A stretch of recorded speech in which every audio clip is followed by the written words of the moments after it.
The person you're hunching could be an FBI informant, how the FBI uses sex, romance, and social media to disrupt people's movements, and how NSPM-7 is going to make things a whole lot worse. Let's get into it. So the US government has a proven decades-long playbook for dismantling social movements from the inside, and at its core is the exploitation of people's most intimate human connections, love, trust, and community. In newly enacted NSPM-7, this playbook is not only back, but expanding in ways that should terrify anyone who believes in the right to rebel. Part 1. Romantic relationships and infiltration, a license to manipulate. The tactic of using sexual and romantic relationships to infiltrate and destroy activist groups is not a conspiracy theory. It is a well-documented federal policy. The case files are damning. In the prosecution of environmental activist Eric McDavid, an FBI informant known as Anna spent 18 months monitoring him, sexually manipulating him, wearing a wire in private, and adopting an asexual persona to fuel his infatuation. McDavid described her as his soul twin, but his lawyer called her a provocateur whose task was to make young people on the left fall in love with her.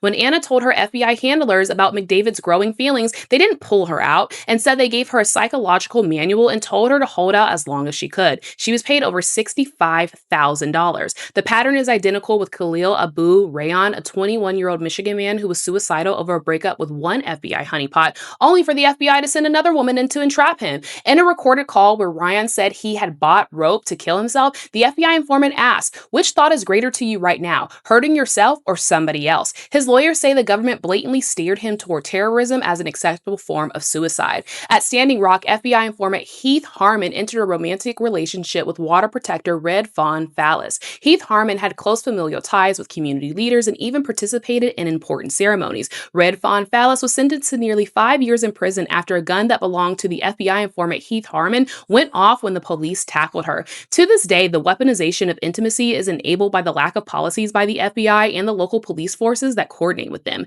In Jacksonville, the Jacksonville Sheriff's Office coordinates regularly with the FBI on different field operations using paid informants and undercover officers. Their own policy gives carte blanche to engage in sexual relationships with people that are subject to investigations. The policy verbatim says, quote, "Unless in the performance of official duties, members shall not participate or engage in any sexual activity while on duty, including the exchange of messages or media of a sexual nature," end quote. Now, this human intelligence machine is fueled by a massive, often secretive budget. The data we do have shows that federal agencies paid out at least $548 million to informants in recent years. A few informants even became millionaires, with audits showing the FBI alone paid $294 million between 2012 and 2018. And these informants aren't just gathering information. In just a 4-year period, federal handlers authorized informants to commit over 22,000 crimes. The campaign to disrupt and disturb movements has gone digital too. In Chicago, a social media exploitation team overseen by the FBI created fake online identities in violation of platform policies,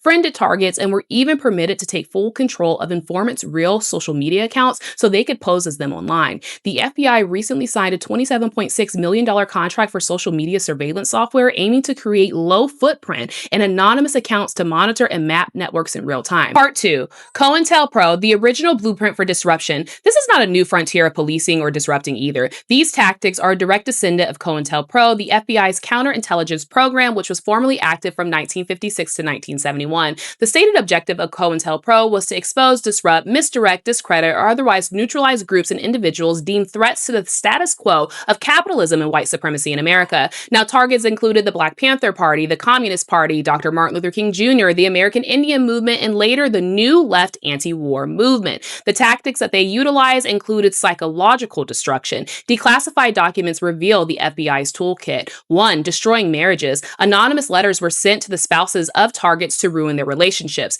Economic warfare. Agents would anonymously attack targets to get them fired from their jobs. Inciting violence. The FBI deliberately aggravated conflicts between groups like the Black Panthers and rival organizations. Moral assassination. Agents were instructed to gather information on the immorality and depraved habits and living conditions of new left leaders to embarrass and discredit them. Now, all of the information they gathered was false, but they didn't care. The disruptions served their purpose: to discredit, disrupt, and derail. Part 3, NSPM-7 COINTELPRO on steroids. COINTELPRO was the blueprint for how the federal government would disrupt our movements, and it has been officially reworked into the federal government's architecture through a new directive under the Trump administration, the National Security Presidential Memorandum, or NSPM-7. NSPM-7, which was signed by Donald Trump on September 25, 2025, officially codifies and attacks the people's movements. NSPM-7 pushes the narrative that acts of political violence are not isolated but the result of sophisticated organized campaigns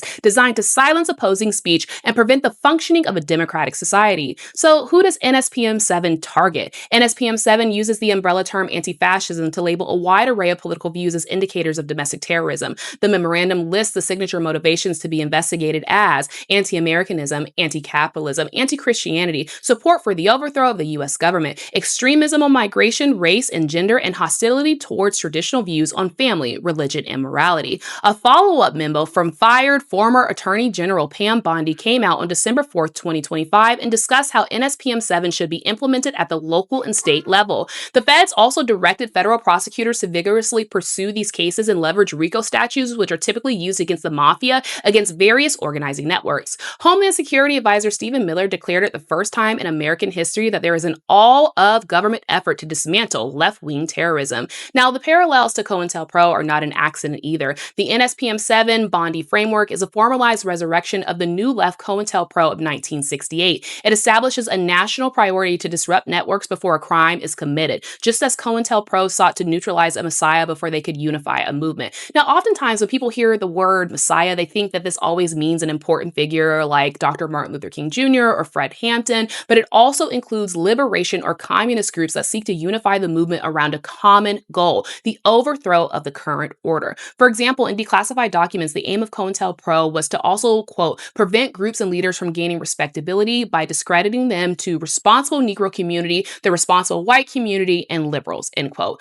Now, NSPM-7 orders federal law enforcement to map the full network of culpable actors, which mirrors the COINTELPRO tactic of using informants to identify the local structure and relationships of a group, right down to who they're hunching. It directs the IRS to also investigate tax-exempt status and the Treasury to hunt what they call illicit funding streams, which is the modern version of leaking IRS tax returns to cripple a leader's finances, straight out of the COINTELPRO playbook. Now, for NSPM-7, the Central Coordinating Force is now rebranded as a Threat Screening Center. This is a secretive FBI hub in Virginia with a classified budget and a rapidly expanding watch list. Under NSPM-7, the center is making up criteria to organize a new category of threats. And the outcome is predictable and one we've seen over and over again, right? The program's architects understand that a centralized, public-facing movement with a clear leader can be beheaded and disrupted. By unleashing this surveillance apparatus, NSPM-7 encourages a chaotic, paranoid environment where the very act of organizing is criminalized and the social bonds that make movements strong, like trust and love and shared beliefs,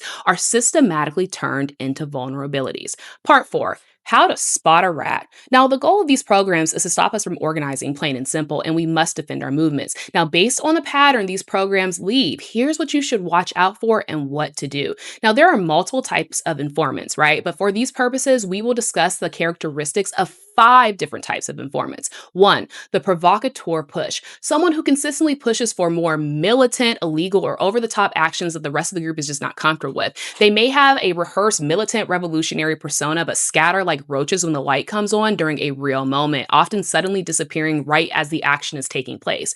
2, the divide and conquer artist. They initiate personal conflicts, create factions, spread malicious gossip, and frame personal vendettas as principled political disagreements. 3, the boundary violator. They use their charisma and power to form romantic and sexual relationships with weak links in the group. And sometimes these relationships last months. Sometimes in cases like in the UK, relationships last for years. And at the end of it, these feds destabilize movements and leave trauma in their wake. Oftentimes, the boundary violator is one of 2 different types. 1, the caper, the person who saves the weak link from trauma and operates as a person to guide them through their emotional turmoil. But instead of guiding them through emotional turmoil, turmoil, they guide them into erratic and dangerous behaviors with the goal of destabilizing and isolating them. Two, the person that always got an issue, the person who is an emotional wreck whose neediness consumes group energy and disarms valid critique on purpose. And the next one, the unexplained expert and helper. They show up with resources like money, experience, equipment, and a place to stay. And many times they show up just at the right time to offer help that lacks a logical source. Their past and background are often a fog, and they typically move from a random city or have parents that conveniently live overseas with no digital footprints, have little to no digital footprint themselves besides the past few months prior to the infiltration. Okay. Now, these rats will go on social media to add or friend everybody related to the group that they aim to infiltrate. And when questioned about these things, they will likely tell you a sob story to play on your emotions to prevent you from asking logical questions. Now, we have the process wrecker. They consistently derail meetings, break group agreements, avoid accountability, and act autonomously while demanding collective action. And we have part 5, the choice before us. When Trump's Homeland Security Advisor says the quiet part out loud that this is a program designed to dismantle so-called left-wing terrorist groups, we must take him at his word. If it walks like a duck, quacks like a duck, then it's probably a duck. The renamed Threat Screening Center, the FBI's fake Facebook profiles, and the paid infiltrators seducing their way into people's lives are not separate things. They are all tentacles of a single apparatus designed to disrupt and dismantle movements that go against the status quo of capitalism and white supremacy. Now, they've shown us their hand, and how we will respond will determine the future of our movements. Take care of yourselves and each other too.